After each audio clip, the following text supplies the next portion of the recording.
Next we have a keynote conversation on transgenerational politics, solidarity and justice to come. And our two interlocutors today are Jack Halberstam, who is a Professor of Gender Studies and English at Columbia University. Halberstam is the author of 5 books, including Skin Shows, Gothic Horror and the Technology of Monsters, Female Masculinity, In a Queer Time and Place, The Queer Rite of Failure, Gaga Feminism, and Trans, a quick and dirty account of gender variability.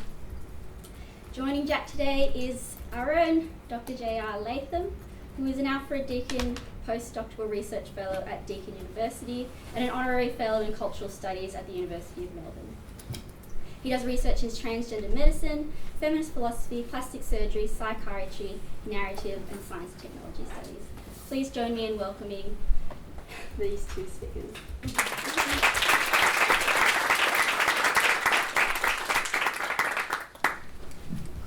Thank you so much. I'd just like to start by acknowledging that we're meeting here on Aboriginal land, the land of the Wurundjeri people of the Kulin Nations, paying our respects to their elders past, present, and emerging, recognise that sovereignty has never been ceded and it is practiced daily. So to start out, Jack, I thought I'd just ask you a bit about how you see things have changed, particularly in, I guess, the past kind of 5 years. There's been a definite sort of increase in visibility of transgender people and what trans means has been kind of mainstreamed. What do you think has sort of come from these kind of increased visibility? Yeah, hi. Thanks, Joe. And I just want to say what an honour and a pleasure it is to be up here with J.R Latham, who's written amazing new work on trans realities and trans surgeries, and we can't wait for your book. And I'm really excited about this conversation. Joe and I have been talking a little bit about how, you know, we're now in the situation historically where we have several generations of trans scholars sort of in the university at the same time with wildly different understandings of what trans politics and trans scholarship might actually look like. And in some cases, some of the generational differences have actually coalesced into conflicts and disagreements. So it's kind of a great time to take a moment to think about what might be the basis for some of these residual either disagreements or just complete misunderstandings. So this is a good topic to begin on, which is to say that in the last 5 years, the visibility of trans people has gone from the idea of a shadowy, marginal group of unfortunates to the latest sort of vanguard of liberal tolerance or liberal diversity. And so the trans child, let's say, is the kind of literal poster child for what constitutes a diverse community and what tests the limits of any given community's ability to be flexible in relationship to different bodies. So on the one hand, to answer Joe's question, and then I'd love to know what you think about this, Joe. On the one hand, this means that for the first time in history, somebody who believes themselves to be in the wrong body at a very young age can actually say to their parents or their teachers or a confidant, I think maybe I'm not a girl, I'm a boy, or not a boy, I'm a girl, and not simply be treated as if there's something psychologically wrong with them. And that's a fantastic development. On the other hand, we're living in an era where the frequent gender confusion that accompanies childhood is attached now to a diagnosis.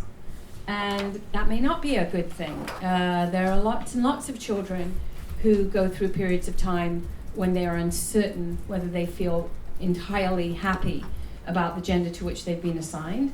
And there are even very distinct periods when children are confused about the meaning of their gendered body. And the fact that this now comes with a very distinct diagnosis, I think that would be the first thing that I want to ask in return to Joe. I'm willing to say I have concerns about very, very early childhood transition.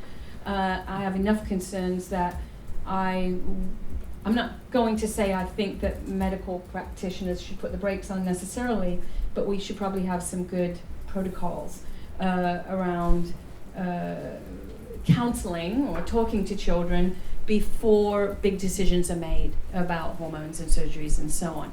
And then the last thing I'll say about this is just the visibility is an absolutely double-edged sword, because the visibility of trans people means, on the one hand, that there is a recognizable political project attached to a recognizable community who cannot simply be dismissed as either statistically insignificant or politically inconsequential. That's really, really great. But with visibility comes the market. And I absolutely believe that there's a kind of trans-normalizing going on, in which trans people are being used to publicize how liberal any given disgusting regime might be. And if you just as an example, when before Trump actually was president, when he was just running, at the Republican convention, he made a statement about how he would make it his job to protect LGBT people, which has turned out to be a joke, but politically, strategically, it was the right thing to say right then. Shortly after the Pulse nightclub shootings, he needed to say that, so he said it. Later on, he backtracked and said, we don't want trans people in the military. And this is what happens when you have a real estate president or a business president. When asked why, it's not actually because he thinks trans people are disgusting or something. It's because he was worried that the military was going to be asked to foot the bill for sex reassignment surgeries.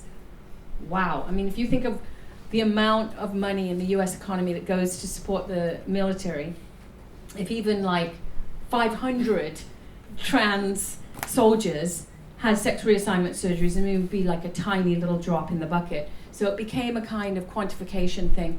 I don't want trans people in the military, because next thing we know, the military budget is going to be reassigned to their sex reassignment surgeries.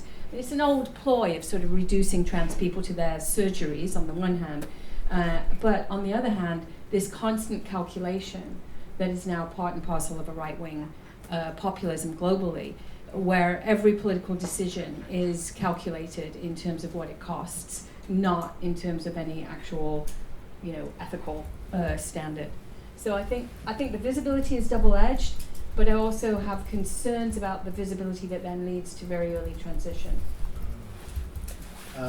Thanks so much to get into there. I think for myself, there's certainly ways in which increased visibility opens up sort of more flexible possibilities. I think that that's certainly the case, and we can see that happening all the time in terms of not only in sort of like medical practices, but in pop culture representations. Like, we have opportunities now to see trans people, in different kind of roles, and this is a consequence of that increased visibility. But I also agree that it comes with a tightening of scrutiny in terms of how trans people get decided, right? Who gets to be trans, in what context? What does that mean? What kind of barriers and hurdles and justifications do people have to make in order to be access particular services, whether those are medical services or whether those are, getting their name changed at work?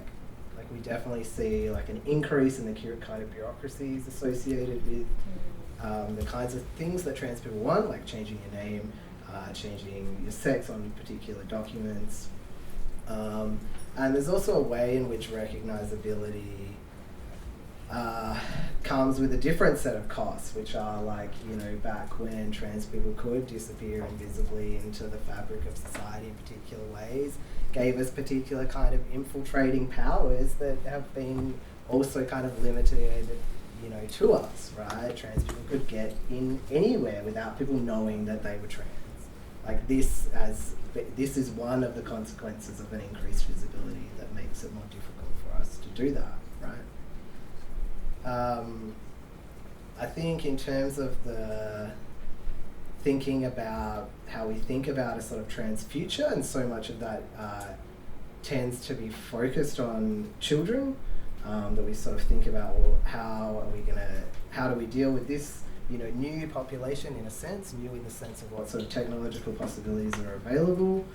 But I also think that in that looking as though the future exists in children, a whole host of people get left out of that, which is all of the people who are not children, adults, right? And especially older people. I've done my own research on older trans people and older queer people. And, there's certainly a whole lot of research that needs to be done there that people aren't interested in doing because trans kids are sort of the hot research topic.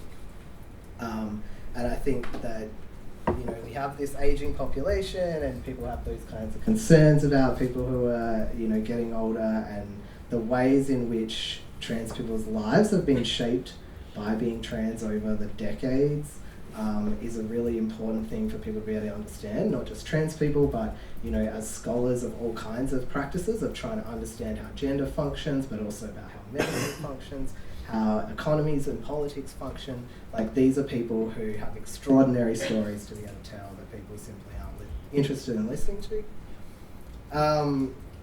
So I guess I'll follow that up by asking you, Jack, that it's certainly the case that different possibilities exist now, and I wonder if there's particular kind of events or moments or texts that for you really kind of stand out in shifting the ways that we think about sort of trans politics or trans scholarship. Yeah, okay, and I actually sort of want to take this maybe back a little bit to your work, Joe, because I was thinking about this increased visibility, and one of the effects of having a generalized and popular discourse available to people about trans means that it's pretty hard to say, oh, I've never heard of that, So we've had the debate nationally in relationship to restrooms, really, in relationship to bathrooms, and since everyone uses the bathroom, it became a fairly widespread question as to how the little signs on the front of the restroom should actually be interpreted. And I think this has been quite interesting because it's forced people not only to think about the very problematic history of bathroom use in terms of race. Certainly in the US, there have been segregated restrooms going back to the Jim Crow era. And no doubt in Australia there were segregated facilities. Segregation of public space is a sort of basic part of racial capitalist regimes. So I think that's been quite useful. But there's also been another conversation about, well, what constitutes danger in a bathroom? But there's always a step that's not taken. So a lot of the worries about opening up the definition of woman and man in relationship to bathroom use focuses upon trans women.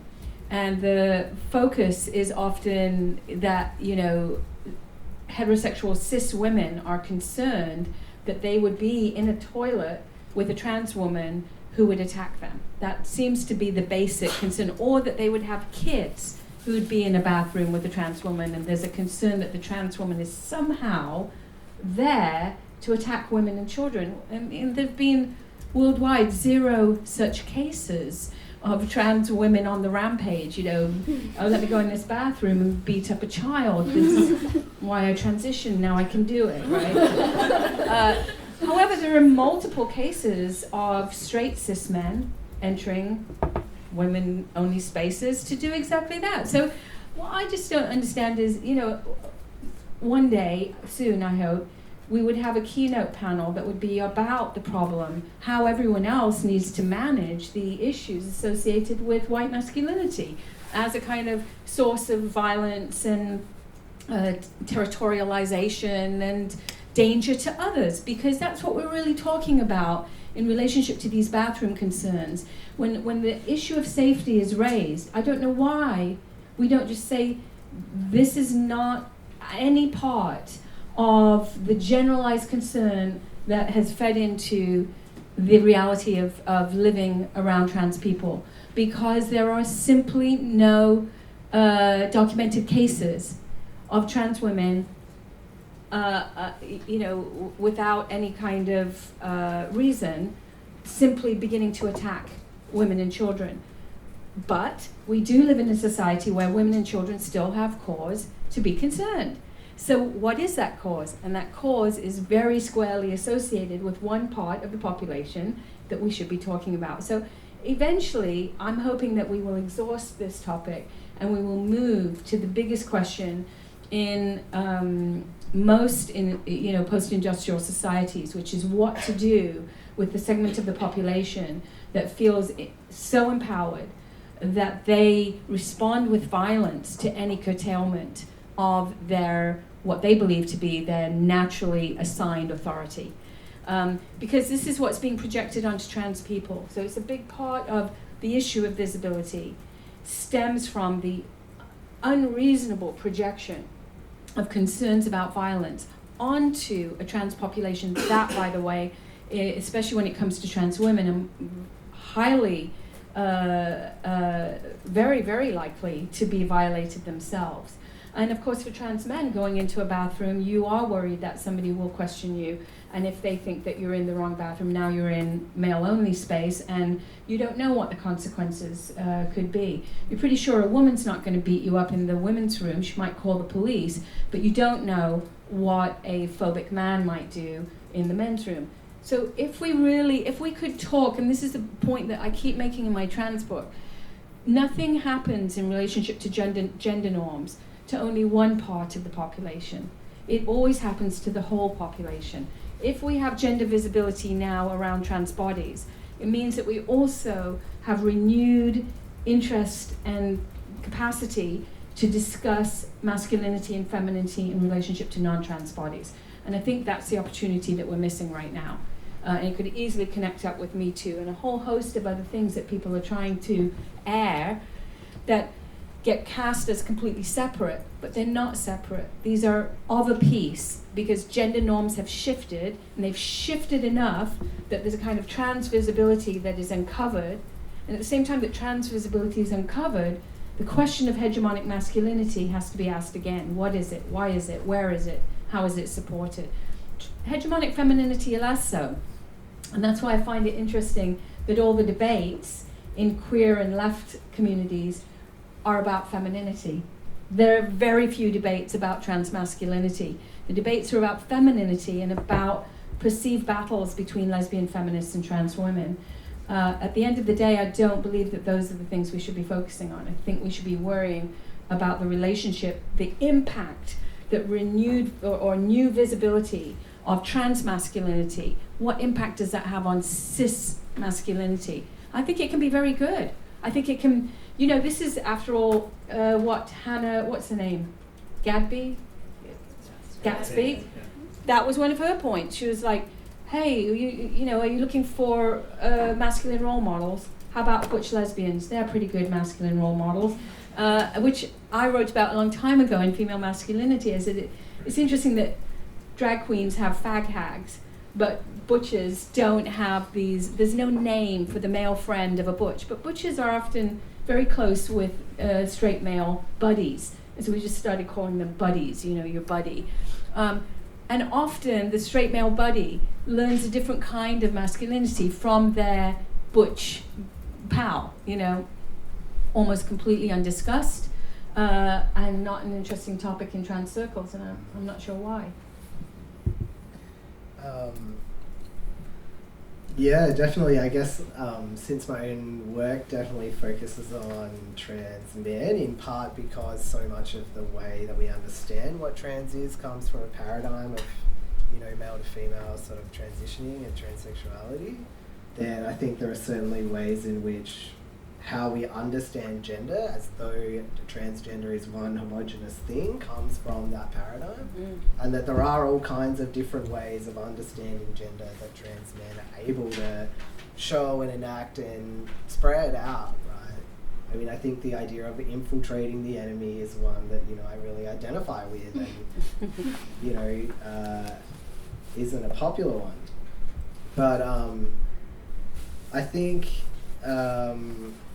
maybe I'll kick on to, maybe I guess I'll think about some of the things that have the kind of events and that stick out to me in my kind of like changing understanding of what trans politics is. I mean, certainly your book, Female Masculinity, 1998, was really taught me a lot in my undergrad about thinking about what it means to sort of uncouple, sex from gender, and what it means to be, a person living a kind of masculine life with a female body, which is an incredibly unpopular way of putting it now, but which was one which made a lot of sense then, and which was also an incredibly important intervention, which, like, just simply the title of that book, right? Female masculinity that belongs to women, let's say people with female bodies, was so important.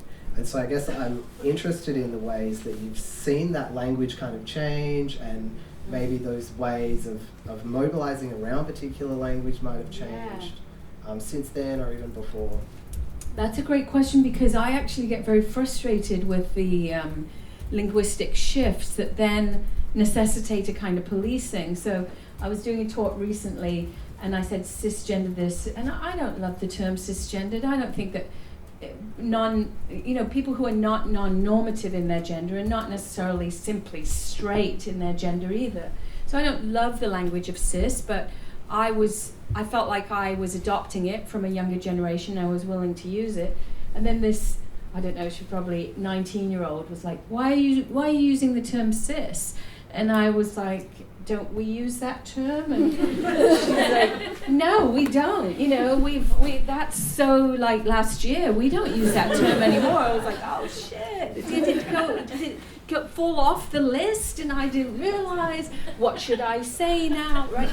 And then I was telling Joe that I was in an event last week and I was struggling with the terminology for various kinds of transmasculine people, and I said, people assigned female at birth who later transition, and a trans man was very upset, and he said, I've never been in a female body. As soon as I was born, my entire body was a male body because I understand myself as male.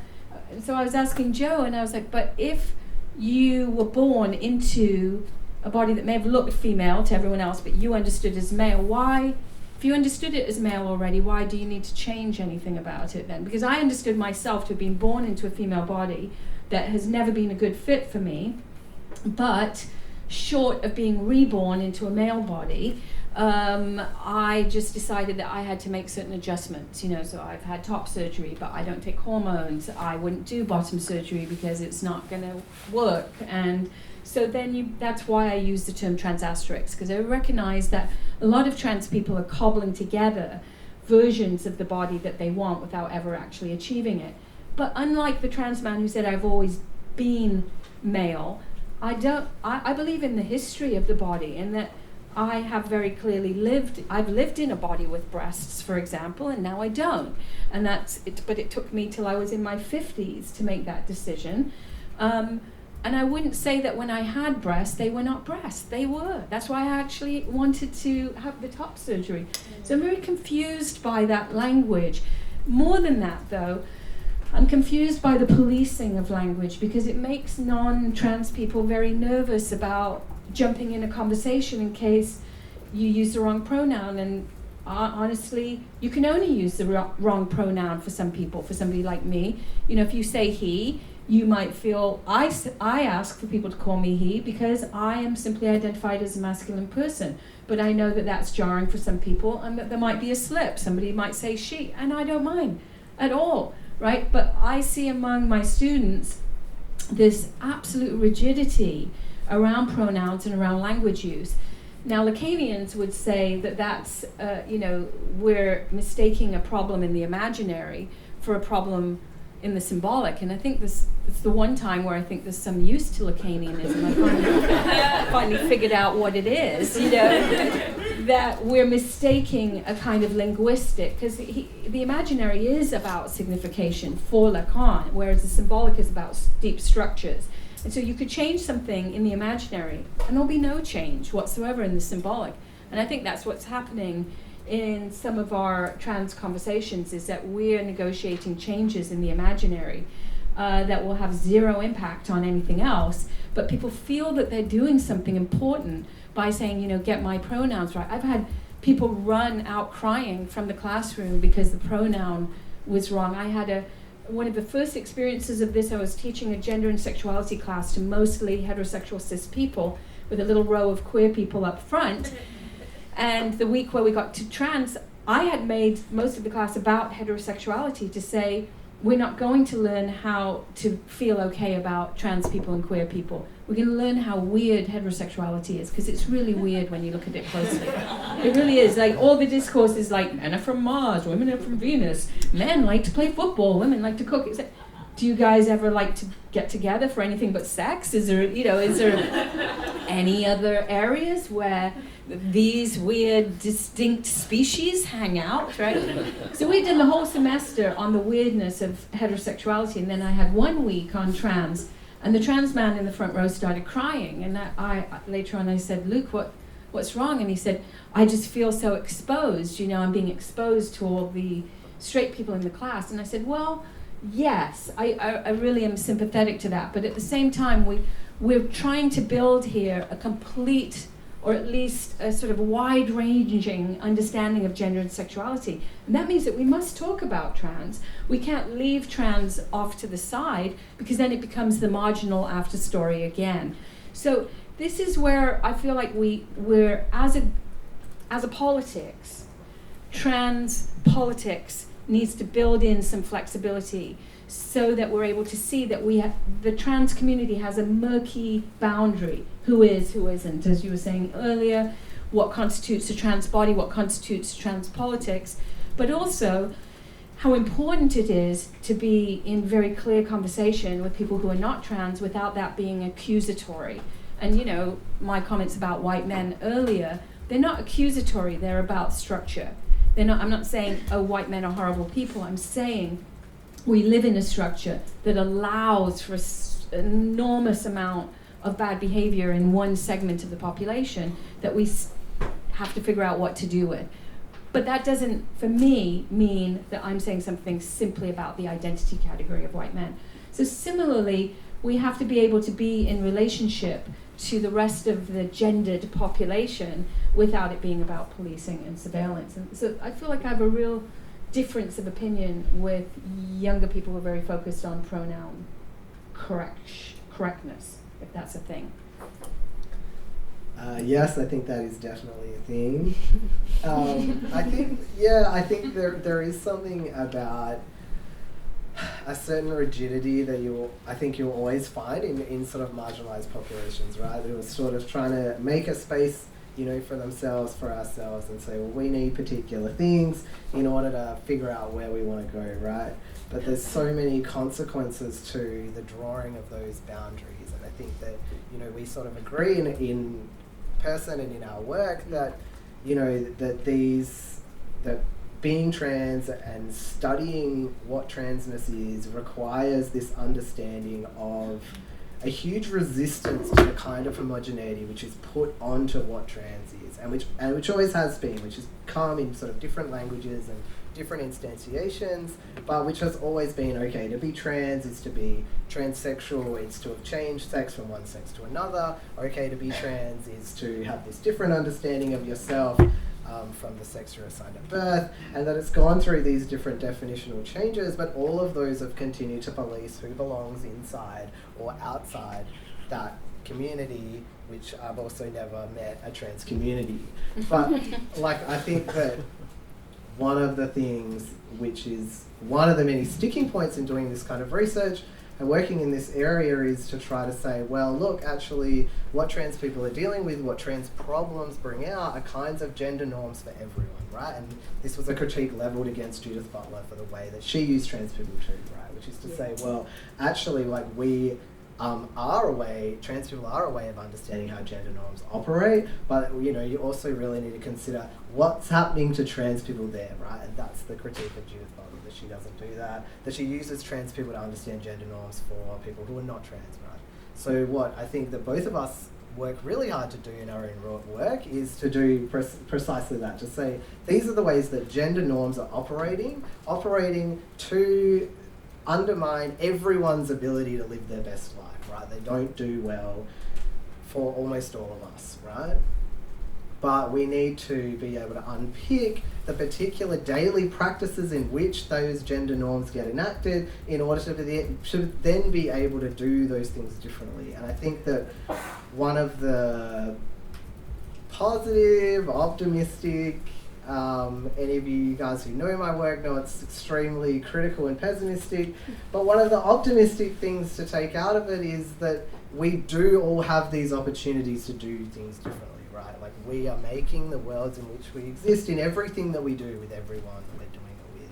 And what that means is we all have the opportunity to make this world really quite a lot better for trans people in particular, but for undoing all kinds of oppressive gender norms that affect all kinds of different people every single day in everything that we do, right? And I think that that's, you know, something really kind of nice to look forward to.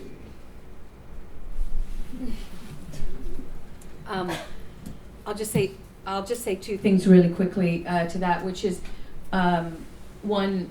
I think Judith Butler is I agree with you that was the critique of Butler, but Butler's really unfairly critiqued a lot within trans studies.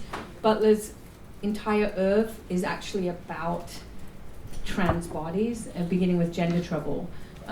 What is gender trouble but the inability to register in the gender to which you've been assigned, and that's what that whole book is about. And a nice little note on that is that Butler recently registered as non-binary. In California, you can now add the non-binary designation on your driver's license, which they recently did. And I think that feminism has willfully misread Butler's gender, misreading them as a kind of normative woman, despite the fact that the whole work is about not registering as feminine. And I think that, on the other hand, trans theory has willfully misread post-structuralist feminism, that as it emerges from Butler's work as fetishizing trans bodies, as opposed to, very often, Butler was describing their own relationship to their own embodiment in the same way that a Susan Stryker was, in the same way that a Sandy Stone was, in the same way that a Jay Prosser was. But because it was based in the language of feminism, it was misrecognized as always a woman talking about feminism on behalf of women. I think that's got to be recast and rethought. And I still read a lot of trans dissertations that are deeply critical of Butler. And if you remember, if people have read Prosser's work, Prosser disagrees with Butler on, he's such a deconstructionist. It's on the basis of the misreading of a footnote in Freud. And it's a footnote in Butler that misreads a footnote in Freud. And I'm just like, wow, be careful, people, about your footnotes. But the other name that I want to mention, and I know this was part of your third topic, and hopefully we'll open up in a little bit for some comments and questions. But the other name I want to mention here, to burst out of the just gender and sexuality matrix, is Hortense Spillers. I'm not sure if people read Hortense Spillers here. Yeah, some people. Spillers has a book called, has an essay, a very famous and foundational essay that is psychoanalytic, but comes from a black feminist perspective, and it's called Papa's Maybe, Mama's Baby, Papa's Maybe. And in that book, in that essay, Spillers explains the way in which black bodies have been classified outside of gender norms and gender logics altogether. So that in the context of slavery, the black female body was merely a body that breeds, and the black male body was merely a kind of stud body. And so all of the logics around normative femininity and normative masculinity had very little to do with those bodies, because those bodies were reduced in a way to a thing status and an animal status. And therefore, she describes black genders as she puts it, vestibular to gender norms, vestibular, and she uses that term, where it's like you're in a holding place outside of the arena where all of those regimes go to work. And she's building on a very disputed passage in Fanon in Black Skins, White Masks, where he says in the Antilles, Caribbean black people do not have an Oedipal complex. And people read this as being both homophobic and misogynist and so on, but what he's actually saying, and this is where Spillers is taking it, is that an Oedipal complex requires that the paternal figure be authoritative, right? Like to have a crisis in relationship to the paternal must hold power. If the paternal is an empty signifier, there's no possibility of an Oedipal crisis, so the Oedipal crisis takes place for the black child in relationship to the white father, not the black father, and therefore the Oedipal crisis is elsewhere. So Spillers takes that and runs with it, and you can find what is the outcome of that in relationship to trans work. Read Riley Snorton's book, Black on Both Sides, which has a completely different archive of trans life than the archive that stretches from Christine Jorgensen through to Caitlyn Jenner in white trans studies. Instead, it begins with Ellen Craft and her husband who dressed up in drag and passed as a white. Ellen Craft was a light-skinned black woman slave who dressed up in drag, passed as a white man, and made her way to slavery by bringing her husband along as her black slave. And it's this performance that is the beginning of Riley Snorton's inquiry into black trans life. Now, where you have a different archive and you're dealing with a different set of power dynamics that run through slavery, for example, rather than white liberalism, you end up with a completely different narrative, like completely different. So I want to mention that just to say that the logic of racial formation is not an add-on for trans studies. It's actually crucial to the way in which the body does or does not enter into these regimes of gender normalcy.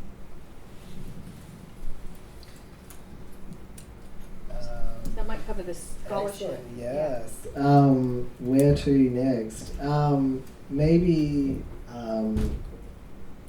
I might open it up to see if any of you guys have any burning questions. Or else I could definitely keep going. Yeah, Eric? So I've got a bit of a question about, I guess, the limits of language to account for experience, particularly in terms of the idea of gender discomfort. And like Joe and I have talked about this to an extent, but there's sort of this thing of like, I would, assume or argue that most women are, most women are uncomfortable with being female simply because, the kind of power relations of our society, community, or whatever make it uncomfortable to be so. And that's obviously different from being trans, right? So it's nevertheless uncomfortable. It's nevertheless like politically fraught to be female. So I'm wondering about, particularly because you were talking about butlers' kind of registration of themselves as non-binary, like how does that work in terms of a scale or a dynamic of gender identity, when on the one hand, when we talk about trans identity, we often talk about they're unhappy, the person is unhappy with the body that they're in, they're uncomfortable with the body that they're in terms of their gender identity. But you could say that, well, most women are, but in a different way. So I just was wondering if you could talk a little bit more about how we can account for those different kinds of discomfort, as it were. Yeah, I mean, that's been, I actually think Joe probably has a lot to say about this because he writes about plastic surgery, and that has been a long and lingering debate in relationship to cosmetic surgeries, is what's the difference between going and getting a tummy tuck or breast enlargement or breast reduction and top surgery. And of course, the difference is that, one of the most pragmatic differences is that if you want top surgery, you have to go see a therapist. But when I went and got top surgery, my surgeon apologized to me profusely for that and said he doesn't completely disagree with the idea that you should get therapy before you have a cosmetic surgery, as it was perceived, but he believes everyone should get it. And I agreed with that. I was like, I actually don't mind going and talking to somebody for 1 hour before having a fairly drastic change made to my body. I want to talk it through with someone. And he said if I could send every 18-year-old girl who comes in here and says she wants breast enlargement in particular He's like, I don't mind breast reduction. Very often there's a reason for that has to do with back problems or whatever. But he said young women who come in asking for very large breast enlargement, really sizing up. He said, I wish that I legally was required to ask them to go and talk it over with a therapist. And I said, well, then do you end up doing lots of revisions? And he said, yeah. You know, and then the nurse who was helping me, she said, oh, we love our trans patients. And I was like, oh, okay. Why? But her answer was great. She said, because both the trans women and the trans men are so happy with what's done and don't complain about the pain and the fuss, because they dreamt about this and it seems like a small price to pay for the thing that they want. Whereas she said, you know, we're often dealing with people who are having small corrections or butt implants or whatever it may be, and there's just endless complaining, and guess what? It doesn't end up necessarily making the woman feel better about her body, because the problem isn't in her body, the problem actually is in the society that requires her to see her body through the lens of a very systemic ideological system. That said, the sense of being in the wrong body as a gendered subject is quite different from all of the things that men and women experience in relationship to bodily discomfort, and I think we do have to keep them separate. Oh, please go on. Yeah. Yeah, go on. Well, I mean, I think we have to keep them separate because they have, well, I think they have different roots, you know. I think that the requirements we have for women to look a certain way in order to meet male standards, and I'm actually going to say not even male standards, perceived male standards, because lots of men don't ask women to do these things. Women do them thinking that their boyfriend or husband, or even their boyfriend to be or husband to be, is going to require their body to look a certain way. So it's really women. I absolutely think women need to take a certain responsibility for that. But I think we also have made some strides. I think we have new generations of girls who are not eating disordered in the same ways as they were even 5 years ago. At least in the US, it isn't the epidemic that it was. And we are talking more about ways to live in healthy bodies that can interact then with normative femininity in productive ways. But still, the production of femininity works through completely different routes than the sense of being at odds with the gender assigned at birth. And so I think probably ontologically, they're just different categories of struggle.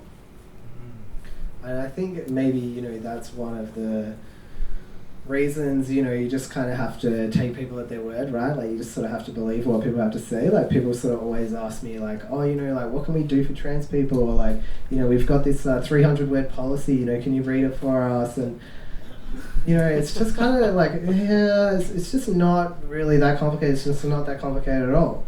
You know, and I just say to everyone, like the AFL, oh, what should we do about our trans policy? And it's just like, let women play in the women's league. Like, literally, that's it. If someone comes to you and they say, yeah, I'd like to be drafted in the women's league, then you just say, great, okay, here's sign here.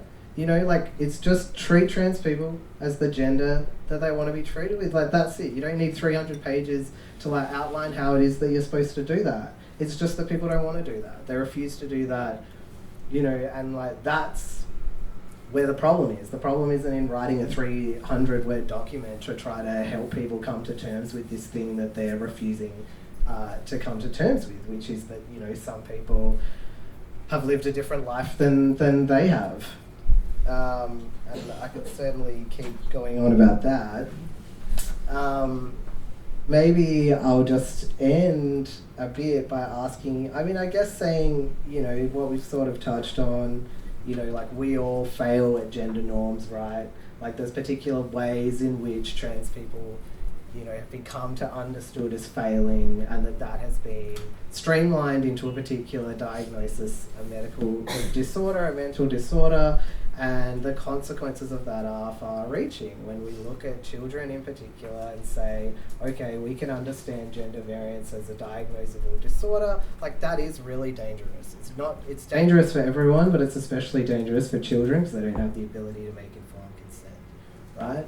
But I think that one of the problems here is in not taking trans to be so extraordinarily diverse as it is, right? That we're always taking trans to mean something really specific, generally changing sex from one stable sex category to another, right? And it doesn't mean that. It means all kinds of different things, which, you know, Jack, in your work, you try to really emphasize by using the sort of trans asterisk, that these are lots of different things that mean different things to different people, and that we have particular things in common, like the persecution of gender and sexuality, but that in all these other ways that we are different, and what it means to be trans is different for everyone. And getting that across is also extremely difficult. What do you reckon? Maybe one quick question. I know we've got another session straight after. Yes, one more. Yes, and it's going to be from me. And I'll take this moment. In our opening keynote from Cordelia Fine, we heard a lot about how she deals with criticism from her work, misunderstanding from her work, especially moving across the sciences the way that she does. And you're kind of outlining a different kind of criticisms that from within. And I wonder if you could speak to sort of the different kinds of tension from being attacked from without, as opposed to being sort of attacked from within by your own, or being that kind of, if there's a difference there, how do you negotiate those things in your own work? Yeah, thanks, Tal. I can go first. I'm sure mine's quite a lot briefer than Jack. I'm attacked a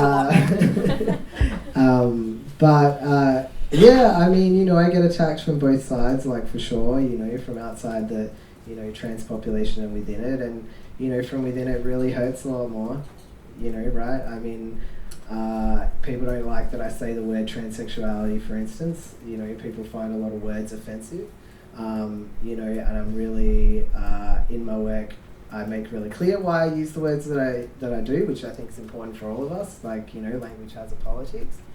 But I think there's ways in which that we really need to acknowledge the kind of history that's come, particularly from trans politics and trans history, that I do in my work, which, you know, if people actually read it, which most people who have something to say about you have not been able to do, you know, I think that that's pretty clear, and I stand by my arguments. So I'm always willing to stand up by what I've had to say. And I think, you know, we all as academics, public intellectuals, have to be able to do that. But yeah, I mean, it's hard not to be like, come on guys, like, who's the real enemy here, right? I mean, come on. But that does tend to be how it goes. What do you reckon? Well, I think it's changed actually in recent years because of Twitter, honestly, and social media. I mean, it used to be in the past that you'd publish something and then a glacial amount of time would pass and someone would read it, you know, and then you'd hear that someone said something about something you wrote a long time ago that was critical, and it would be like, what? Oh my God, you know, but you were done with the piece for a long time. It didn't really matter, and you'd read the criticism from a dispassionate distance and you could take it on. Now it's like you publish something and 2 minutes later you've had a post-mortem on the entire thing, you know. The speed of attack and the mob mentality really bothers me. Like for those of you who write blogs, if you write a blog, you can get like 5 responses that are like, oh yeah, this is really funny, this is great, I agree, or I thought about this, and you're just like, yeah, this is what a blog is good for. And then somebody will come on and they'll be like, this is absolute crap, and I can't believe people are signing on to this, and suddenly the whole world is at stake in your reading, you know, of a romantic comedy or whatever, and or SpongeBob, or, you know, suddenly the whole universe hangs in the balance. But the mob mentality is such that once the facade has been cracked, the facade that this is a reasonable thing to say, you can see this on Twitter, somebody can be like just, a comment can be just moving along through the networks, and there'll be then one of these zap attacks that probably come from trolls a lot of times, and that opens the door to this absolute tidal wave of critique, and then there's no coming out of it. And I mean, I've started to think about this as a kind of the virality of critique. You know, that there can also be a virality of good response, I think. I saw somebody on Twitter recently was a professor of physics or something, and she had just put up on her Twitter feed, who knew, you know, when I was a grad student worrying about whether a woman could be a physicist, and then an assistant professor worrying about whether I'd ever get tenure, that I would one day be a professor at Stanford. You know, it was one of those like humble brags, but you're okay with it. 18,000 likes, and it clearly surprised her. She had 200 followers, you know. So that virality means that, particularly for people of a certain age who don't necessarily understand the ebb and flow of social media structures, I think critique, we don't know necessarily any longer. It's hard to tell if it comes from the outside or the inside, whether it's part of your community or another strand of critique. So I think that critique has changed completely. I think it's another form of security, and it's a part of a security regime that we're living in and with, that masquerades as something else. And it's preventing certain forms of speech and encouraging others. It's shaping an idiom for social justice that will ensure that nothing gets done. So that's how I feel about critique nowadays. It's not inside outside, it's online offline. That sounds like a pretty great place to leave it. So, you know, just hit us all up on Twitter. Thanks, guys.